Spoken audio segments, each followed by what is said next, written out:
রংপুরে একই পরিবারের 4 জন হত্যার ঘটনায় ধর্ষণের আলামত পাওয়া যায়নি বলে জানিয়েছে পুলিশ। দুপুরে ব্রিফিংয়ে এই তথ্য জানিয়ে পুলিশ কমিশনার বলেন, ময়নাতদন্তের রিপোর্টে সবাইকে শ্বাসরোধ করে হত্যার প্রমাণ মিলেছে।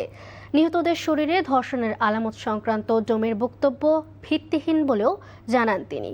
এদিকে হত্যার ঘটনায় অধিকতর তদন্তের দাবি জানিয়েছেন নিহত শিক্ষকের বড় ভাই। রংপুর থেকে AKM মইনুল হকের রিপোর্ট, ছবি তুলেছেন আসাদুজ্জামান আরমান।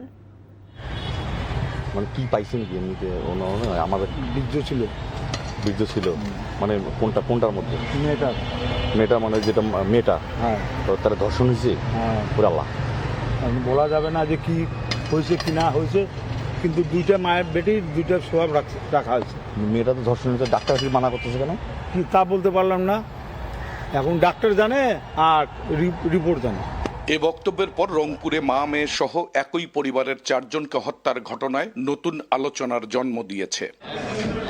সংবাদ সম্মেলনে পুলিশ কমিশনার জানান, ময়নাতদন্ত রিপোর্টেই তদন্তে প্রাধান্য পাবে। ময়নাতদন্তের যে রিপোর্ট এসেছে সেই রিপোর্টে 4 জনকে শ্বাসরোধ করে হত্যার বিষয়টা ময়নাতদন্তে প্রমাণিত হয়েছে। আর যে 2 জন নারী ভিকটিম আছেন ওনাদের ভেজাইনাল সোয়াব নেওয়া হয়েছিল, কোনো ধর্ষণের আলামত পাওয়া যায় নাই। এদিকে তড়িঘড়ি করে আসামিদের কারাগারে পাঠানোর সমালোচনা করেছেন মামলার বাদী ও নিহত শিক্ষক গণপতি চক্রবর্তীর ভাই।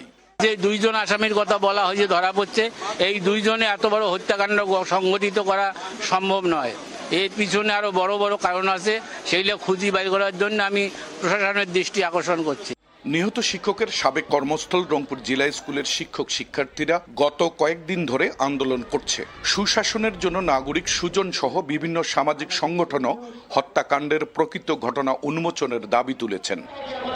AKM Moinul Haque, NTV news, Rangpur.